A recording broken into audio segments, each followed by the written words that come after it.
growing up with the bass, this low frequency, the tailpin of the bass being in the ground, vibrating the ground, that's like probably where I was falling asleep, taking naps as a little kid while my dad would practice. This very physical sense of sound comes in those bass frequencies where you can kind of feel the tension on your skin, not only through your ears. And drums just has this amazing way to project power and to project volume.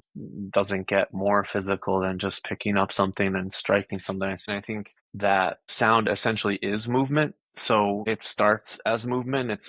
It's waves propagating in space, and what we perceive as sound has to do with this relationship between something in motion and the way that it reflects off space and the way it articulates space. When I, think about my experience of the world, this feeling of waves, of vibration, of like a substrate of reality that is kind of rippling like water. I think sound's a really interesting, it's a way that we can play with that realm, because each sound is kind of articulating a wave shape inside whatever space you're listening to it, or just even in the space of your own listening, it's articulating relationships between waves and patterns. And that's what we think of as sound.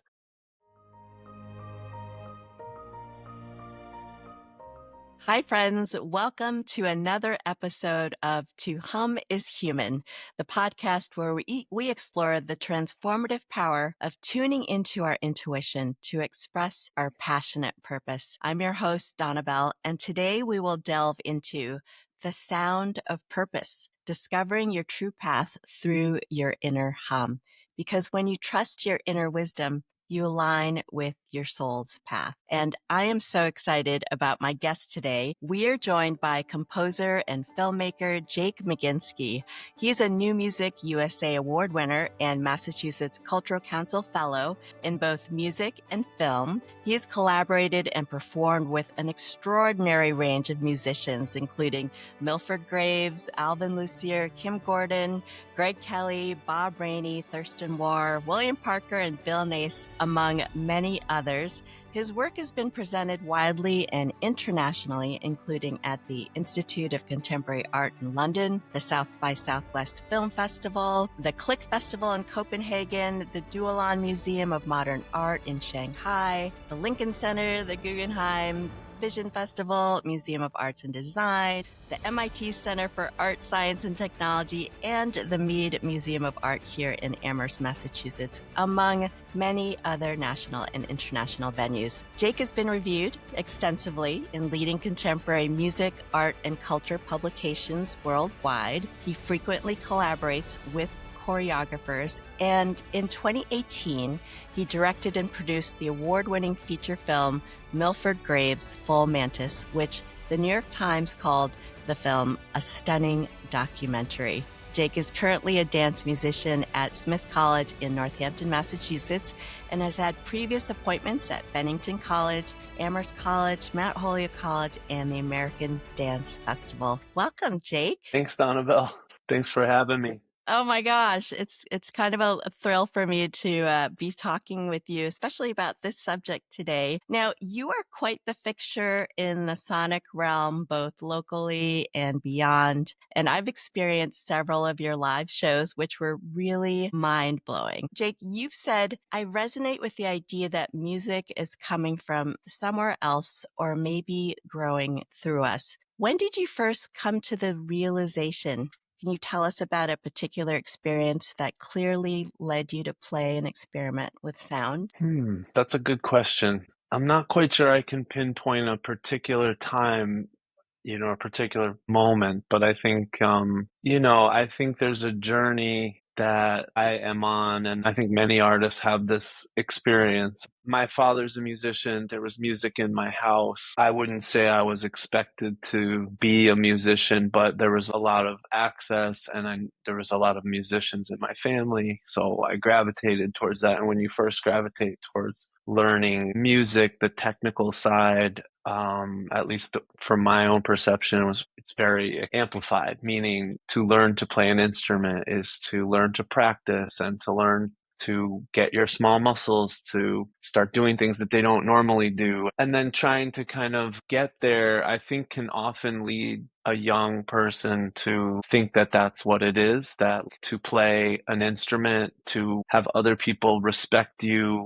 celebrate your aptitude, that that's kind of like what you're going for. And I think that taken too far can kind of lead you away from that other thing that's calling you, what you are going to make, what's wanting to come through you. You can kind of avoid that by focusing on the technical, focusing on impressing your friends and families as a kid. So I think I had a bit of that, and had to make the decision of like how far I was going to go. Was I going to try to go to college for music or not? I played in, like, I went to Springfield Central High School. I'm a local person, Yeah.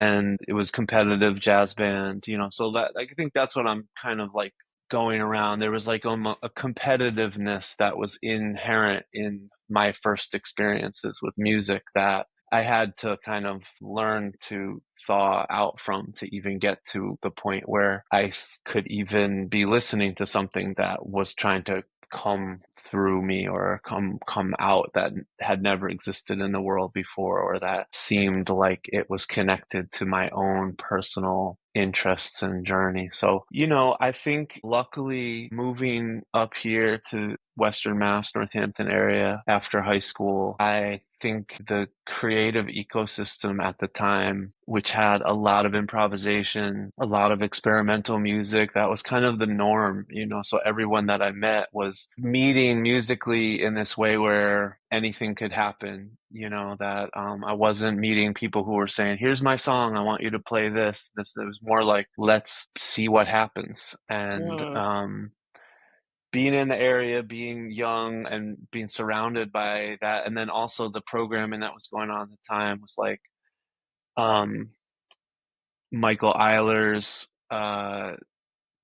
who was programming at the Unitarian Church in Amherst, lots of really great improvisational jazz concerts, bringing people here from New York City who were part of the scene at the Vision Festival, and just kind of absorbing all that. It started to feel like there was something else with music that wasn't about becoming better and better at an instrument, that had to do with something else. So I think it was a slow process of momentum, Mm-hmm. and along the way, like, just meeting and learning from people that had a different vision of music than I had previously experienced. So like a really big one in my life is Milford Graves, who you mentioned. He was my teacher for almost 20 years, and when I first met him, I think when it was before I met him, but it was kind of through this fertile environment in the early 2000s, late 90s, early 2000s in Western Mass. There was a series at the time that Glenn Siegel did called The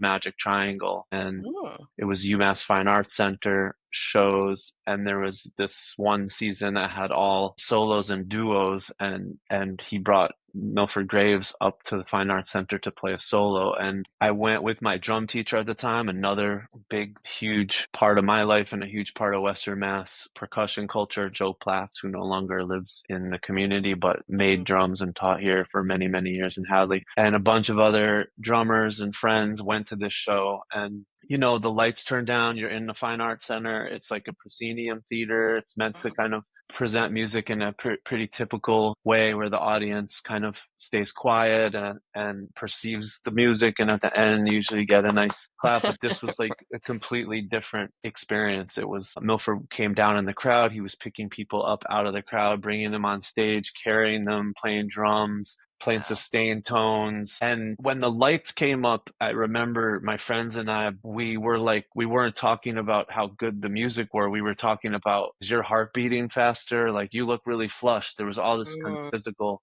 stuff Mm-hmm. going on. And I think, it presented a vision of music that was more about an energy exchange and less about presenting a technical skill or presenting virtuosity. And another element of that concert and many other concerts that featured the great iconic masters of free jazz, the sense in the audience was that you were really part of what was happening also. that like the music that was happening at that moment, and it had never happened before. It represented a collection of energies that were present in the room at that time. So you felt very kind of, my sense was you felt very alive, both as a performer in that sort of situation, but also as Mhm. an audience member. Yeah. Well, and I And imagine it was like a very embodied experience. And I'm wondering, it sounds like the instruments you play mostly were they percussive instruments in the beginning? at that time, yeah, I Mhm. started early on the cello. That was probably the first instrument that I was practicing seriously Mm. as a kid. And then my father's a classical bassist. Nice. He plays for the Springfield Symphony. He's a really serious practicer too. I grew up with this sound of the bass being practiced, classical bass being practiced for hours per day, Mm. and started practicing cello that way too, and then moved to trumpet in middle school. And I think I always was tapping out rhythms. I was always curious about rhythm. I don't know when it was, but my dad's also a multi-instrumentalist, and drums probably was the instrument he seemed least comfortable with. So I Mhm. think that Mhm. helped me find a little pocket of the instrument that my dad wasn't necessarily a stratosphere away than Mm. me. And back then too, I think I do have this kind of fortunate history of just meeting really great teachers along the way. So the percussionist for the Springfield Symphony at the time, which was the first person my dad got me lessons with, he had a different way of teaching than the cello teachers that I had, and even then the way my father presented kind of a life in music, which did have a linear progression through books and through a technical mastery to get to a place where you could possibly hope that someday you could compose something new. That's how it felt to me, at least.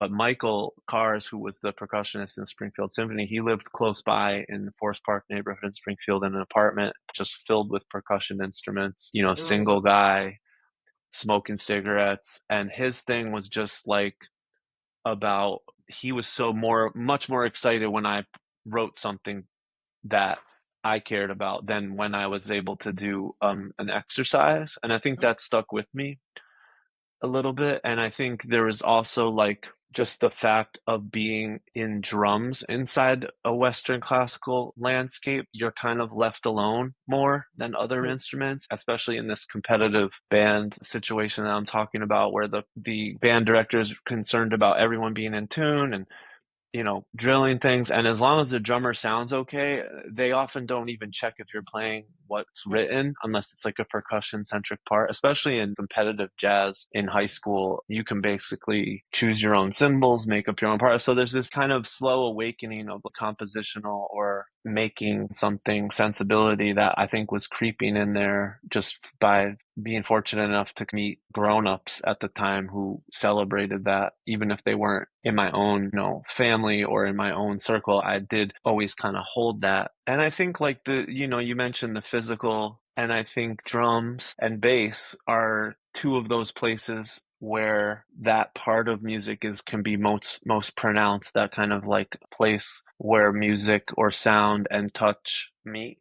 Mm. Mhm. Growing up with the bass, this low frequency, the tailpin of the bass being in the ground, vibrating the ground, that's like probably where I was falling asleep, taking naps as a little kid while my dad would practice. This kind of very physical sense of sound comes in those bass frequencies where you can kind of feel the tension on your skin, not only through your ears. And drums just has this amazing way uh, to project power and to project volume. This doesn't get more physical than just picking up something and striking something. I see my toddlers do it all the time. So that kind of sense that sound is a physical experience was also something that I can trace back to those like early times, early experiences with music. Well, it's such a rich and diverse exposure to sound and instruments in so many different ways. So I could see how that would really influence you.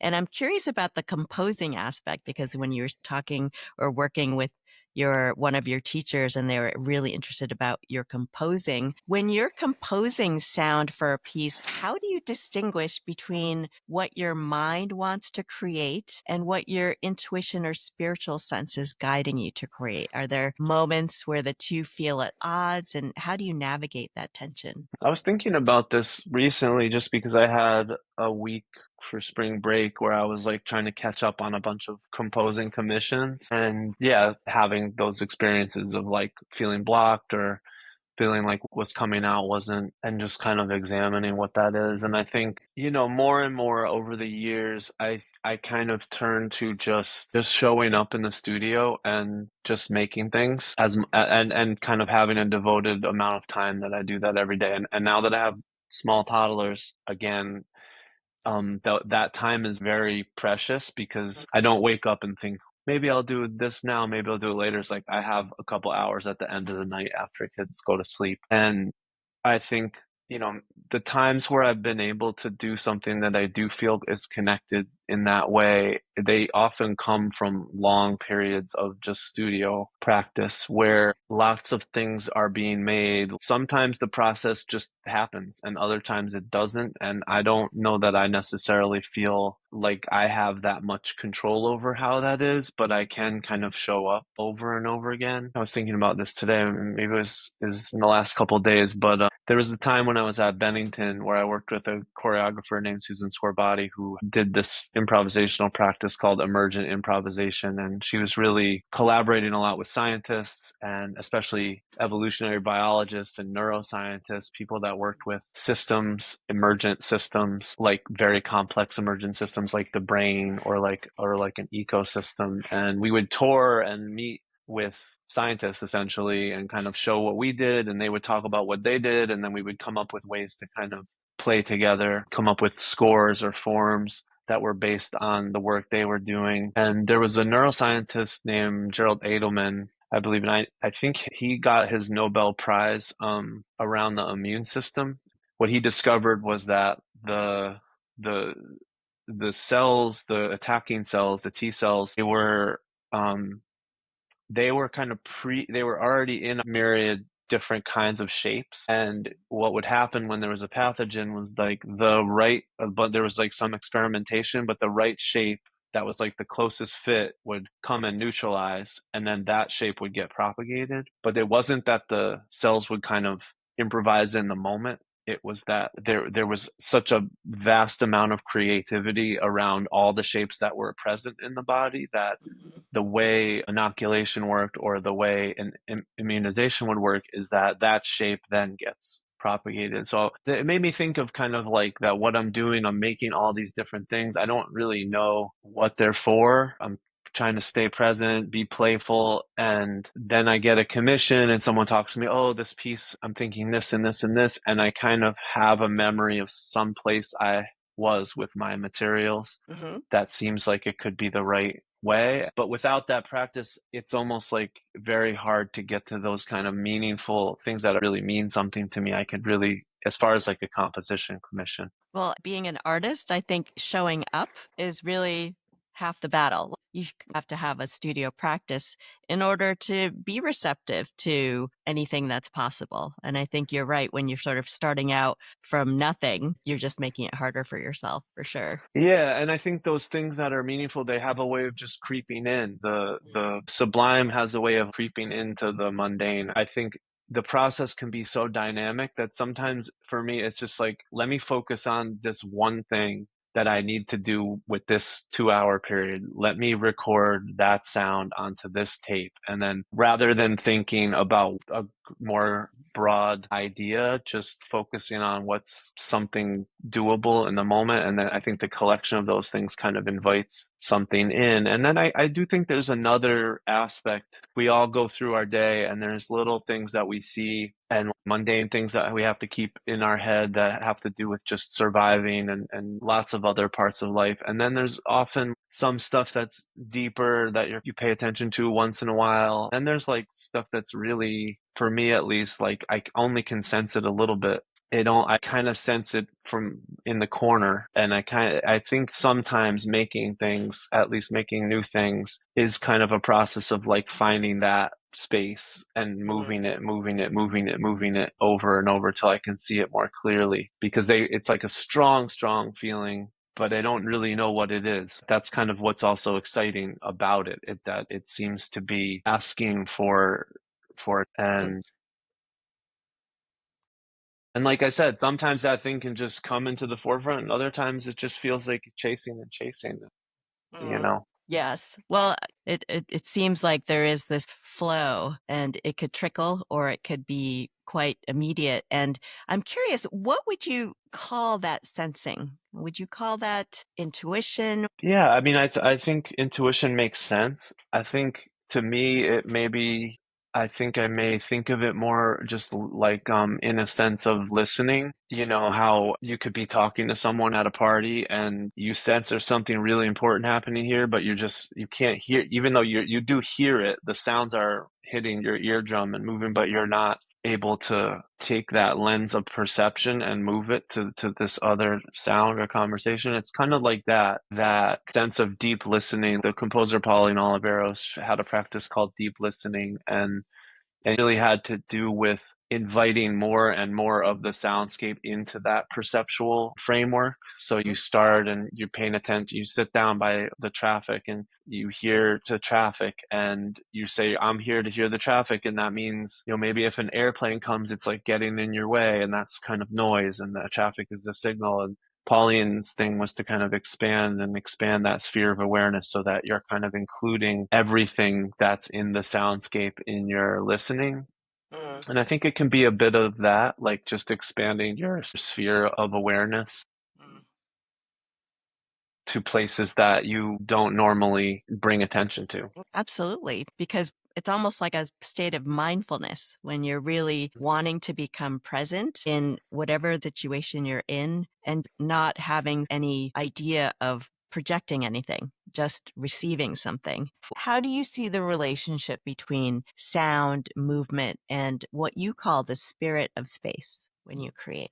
This relationship between sound and movement and sound and space, that's where a lot of my interests are. And I think that sound essentially is movement. So it starts as movement.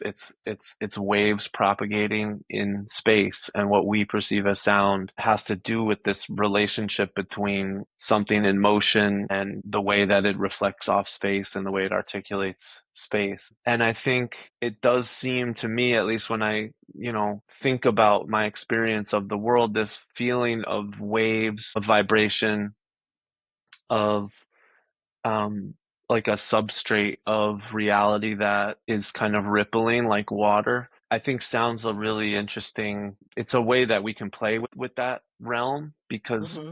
each sound is kind of articulating a wave shape inside whatever space you're listening to it, or just even in the space of your own listening, it's articulating relationships between waves and patterns. And that's what we think of as sound. So when you're using that as your material, making art, you're kind of shifting into a playful space with that experience of just being in space, walking into a room and having the room feel different. There's the sonic level, the sonic part of that is very strong, and kind of, I'd say, like maybe easier way to articulate some of this stuff that maybe if you were more interested in physics, you would have to go into like the realm of quantum physics, or kind of have a more deep mathematical. I mean, I think one of the Greek definitions of music was it's like a way to play with mathematics. And not to say I totally agree with that, but I think that when you do music, your material is essentially movement and space. So I work with dancers, and their material is the body in space. We find that we share a lot of sensibilities and language around making, because we make in time, we make in space, and we're both dealing with movement.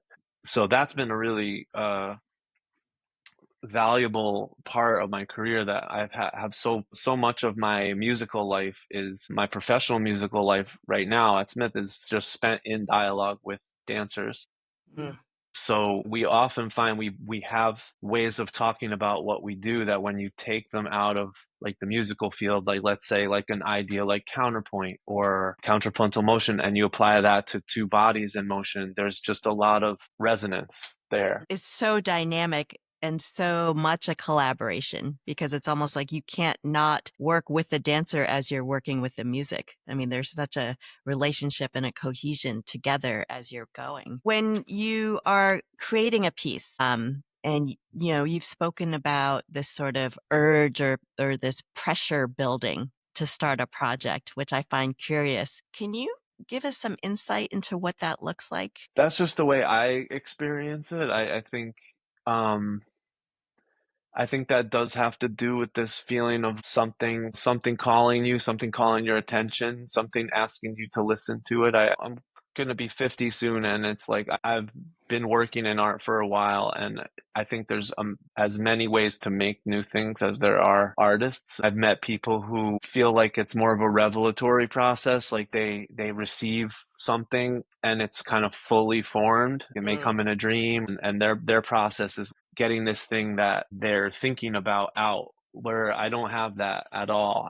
I don't have a tune in my head or anything like that. It's much more, it's kind of like the blurry thing is asking to be clarified through the process of being in relationship to the materials that I work with, if that makes sense, Yes. rather than to be executed and realized. So I feel a bit of pressure that builds that kind of, I sense it gets released inside musical or sonic expression for me. Mhm. And the process of finding a way to release it really is this process of, following the thing that seems to be asking me to follow it, listening to it closer and engaging with my materials. And then it's almost like it presents itself to me through that process of Mhm. making. Um, so I enjoy that part of creativity more too. Like I like being surprised. I like not knowing necessarily what's going to happen. I'm excited by the feeling that something new that never existed could happen through an interaction with another artist or with myself. Mhm. So I think it goes with my own predilections, that process. But yeah, I do find it that ever since I've been making, and doing shows, the last 30 years or so, pressure will build and then it'll release and then it starts to build again, which is very much the way waves work. So it seems like many things, I think the natural process has that quality of Mhm. pressure and release or tension and release. Mhm. Milford described to me, like with improvisation, he would say something like, you don't need to get too cerebral or too heady. It's just the parasympathetic nervous system and the sympathetic nervous system. And you play for a while if you feel like you're been in the realm of the parasympathetic and you can feel that there's a relaxing kind of sensation. That might be time compositionally or improvisationally to be looking to transition to a sympathetic kind of state, to find the other end of that spectrum of that waveform. And then if you've been in a place where there's a lot of tension and you're ready to move, you have the sympathetic nervous system engaged, that might be a time to find a way back into a parasympathetic state. This is in the course of like a 20-minute to an hour improvisation. And I think it seems to me that that's one of the many ways that we go through life, that there's peaks and there's troughs, and in between there's like way to get from one to the other. And I think that's kind of where I'm at with my stuff too. These wires that are in front of me, just because where my computer is, the instrument that I've been working with most recently, the modular synthesizer, it's kind of unique quality, and it uses waveforms as its basis for constructing rhythm and constructing tone. Mhm. As far as the organizing principle, it's not discrete boxes the way maybe a sequencer in a drum machine would be. It's using waves and combining waves. So I could kind of get that there's like a metaphor of it, and then there's like a very real part of that, which you combine two waves and they clash, and you can make them go silent if the trough and the peak are opposing. So I think tension and release, parasympathetic nervous system feeling, and sympathetic nervous system feeling, those are my guiding principles for the way that I work. And that really comes from Milford. Well, I was That's just that. going to speak about your film. So in 2018, you directed the documentary film Milford Graves' Full Mantis. Can you speak a little bit about this film when you actually started the production and what inspired you, aside from the man himself? Yes. Well, I think it was 2002 when I saw that show at UMass. This was before I met Milford, but I was like a fan. And because of that show, because of how cataclysmic it was to kind of, first have like experienced Milford's records and his recordings, then to see him live and realize this is, I just felt compelled that if there was a way to learn more, I wanted to figure that out. So I found out he taught at Bennington, which wasn't too far from here, and I went there and waited for him to show up there. I didn't enroll as a student or anything like that. And he basically saw me at his door of his office and told me, come on in, and then asked me to sit at the drum set, and he played piano and we improvised for quite a while. That was our Wow. first meeting. Yeah, and I was so nervous because I had projected all these different ideas about what this great artist, what it would be like to encounter him as a teacher. And it was just like he dispelled all that stuff with this pure dialogue through music. And I also remember feeling like, wow, he makes it really easy to play with him because his Mm, music was so strong and so vital. I played with him several other times, many times in his studio, but several other times live, and had kind of a similar progression of feeling super nervous. Whoa, I'm about to play on stage with this master, and then the music would start, and then I would remember at that moment again, oh yeah, this is making music with Milford. This is feels as natural as it can be and doesn't feel challenging or hard. If what he presents, it was like, yeah, with the wave metaphor, it's just you can just get on it and ride it. So I went to Milford, looking for a teacher, and fortunately I found a teacher. He also hired me as his assistant, so we had a bit of collegial kind of dynamic from the early times. And Bennington eventually had to figure out what to do with me and put me in the track for an MFA because I was just there, amazing. living there, getting in where I fit in. I was like managing audio visual stuff. I would do whatever work I needed to do around campus basically to stay there and keep learning from Milford. And I would also go to Milford's house in South Jamaica, Queens, where he lived since he was born. He was living in what was once his grandmother's house in South Jamaica, where he was teaching and gardening and just a huge community fixture in Queens. So I was working with him basically as his assistant, as his student, and eventually as his friend. And I didn't set out to make a movie. With the story of this movie is very emergent also. It came from, at first, I would take these one-on-one lessons with him after I would be his assistant for all the undergraduate classes. And they would often be really late at night, like midnight, post Wow. midnight. And yeah, he had an amazing energy, really amazing energy. Like he would come up to Bennington and essentially teach for like, 12 hours and then drive back to Queens late into the night.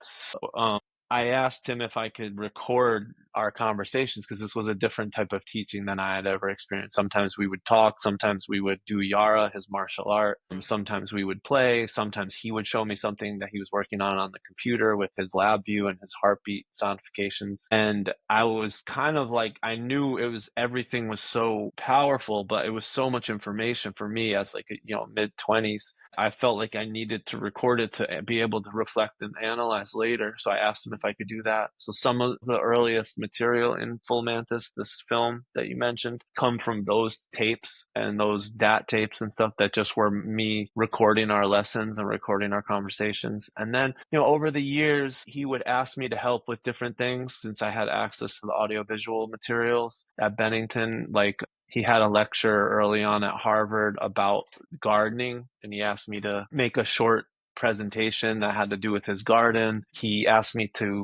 slow down gardening footage to do an improvisational show at Roulette with him and William Parker. He had me digitize the stills for the Yara martial art history that he had in his house. And so I guess what I'm saying is a lot of the parts of the film, they have to do with things I was already working on with him as a student. And then at a certain point, we kind of decided together we were going to try to make a film, like a larger film. And that could also had to do with just having other people come through the house and try to make films that didn't quite they just didn't sit well with him. So we were kind of like, let's try to do it ourselves. But I had never made a feature film. I had done video, had made video art and kind of like more gallery type context. But the idea of making like a full length documentary was um seemed something people do far, far away from where I was. Other people became involved. Neil Young, who was local at the time, he was the audiovisual person at Hampshire. Marcus DeMaio, who was the audiovisual person at Amherst. So there was like,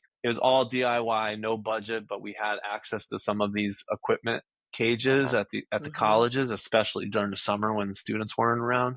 Basically, it was a 15-year process with no deadline, where the only pressure was creative pressure, but more so it was like the pressure of having said, we're going to make the film. And then it was either, are you going to make the film, or are you going to have a whole bunch of hard drives in your closet that you have to return to over and over again, trying to figure out how to make the film? So at a certain point, it just picked up and picked up. And me and Neil's a drummer also, and Neil was a huge part of the creative community here. He did many different presentation series and was part of a lot of bands. At a certain point, we just said we were going to edit it, and we set two computers up, almost like two drummers, and we were just making cuts and trying to impress each other and putting this thing together, seeing how long it would be, and found a form in this emergent idea. It was very present inside Full Mantis, also in the sense that I had seen lots of films that I liked about musicians, and Hmm. I think at many parts of the process, I had tried to make something that fit into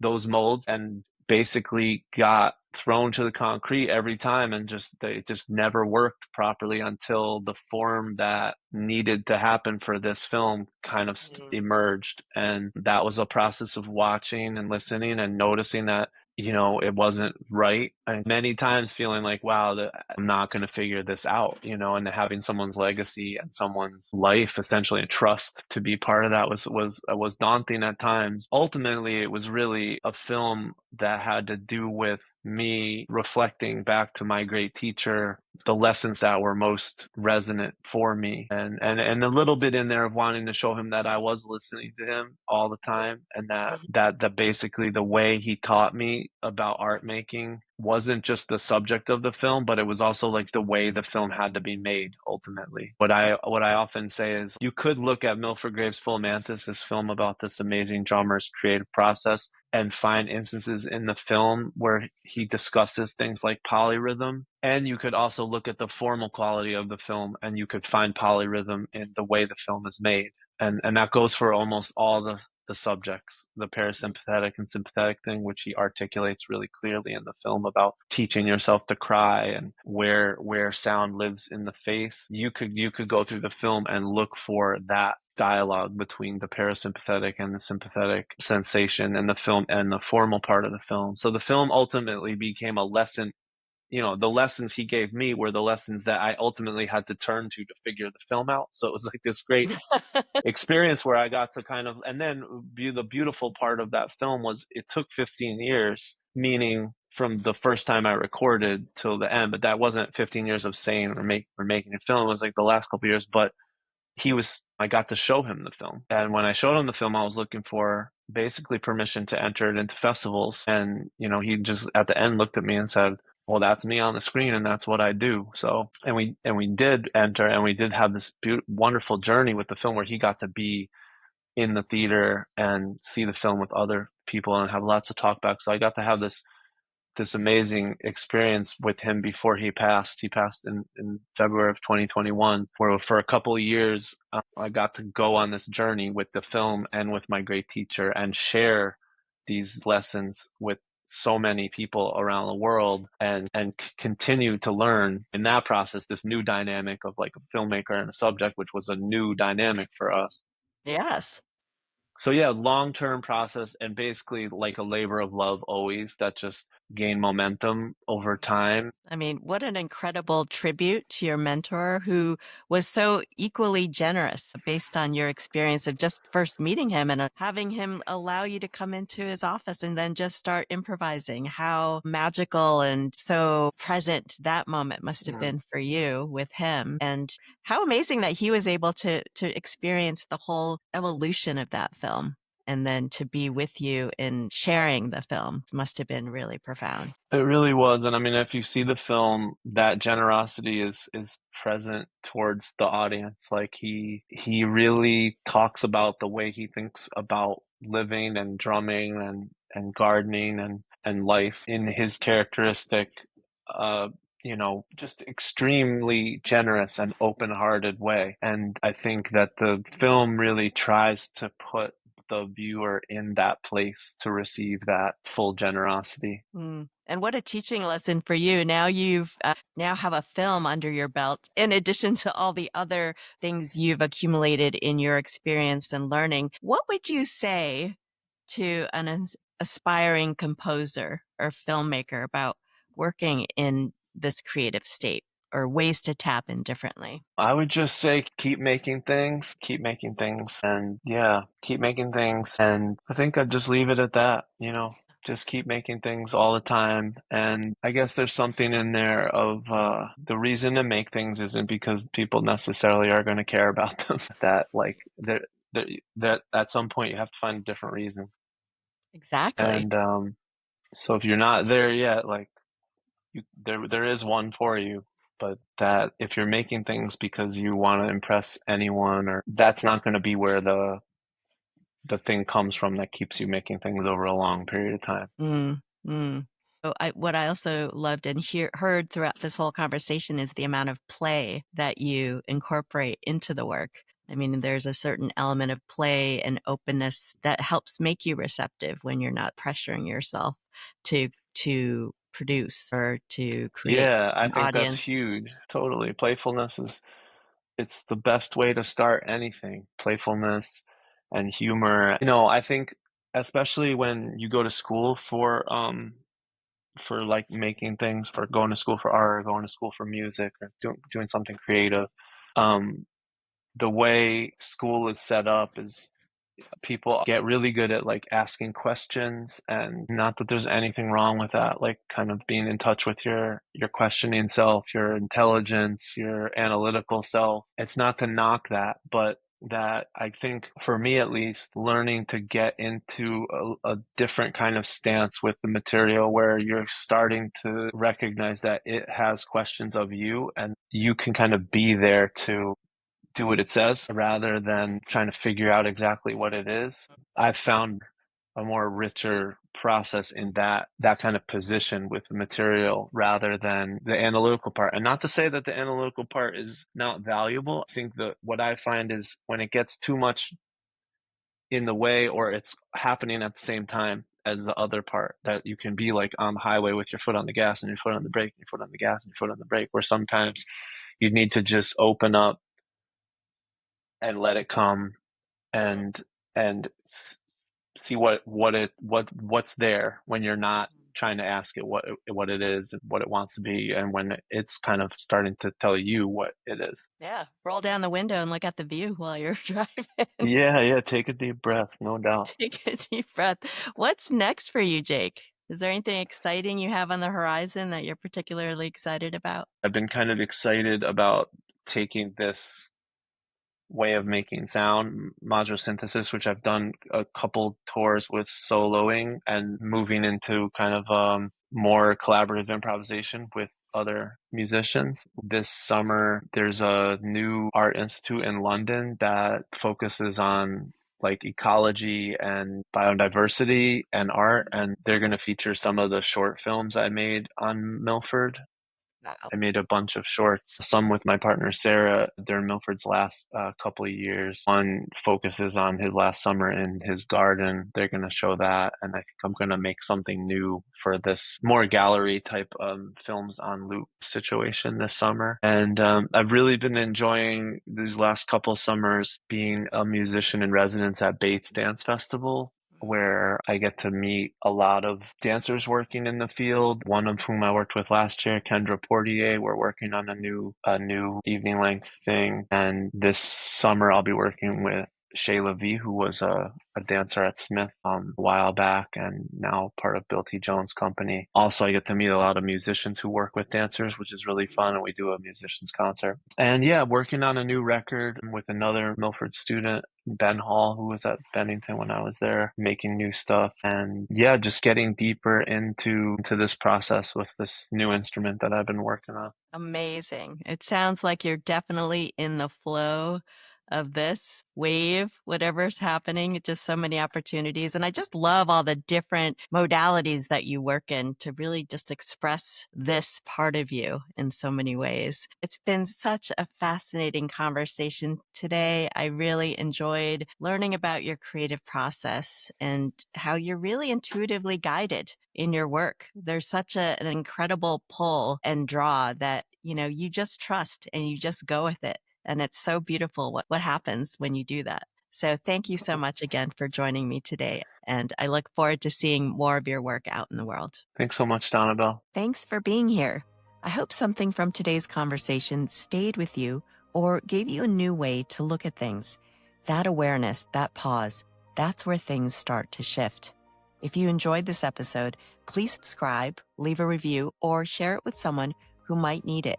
You can learn more about my work and what's coming up at sonorous.light.com, and you can follow me on Instagram at @tohumIsHuman. Until next time, keep humming.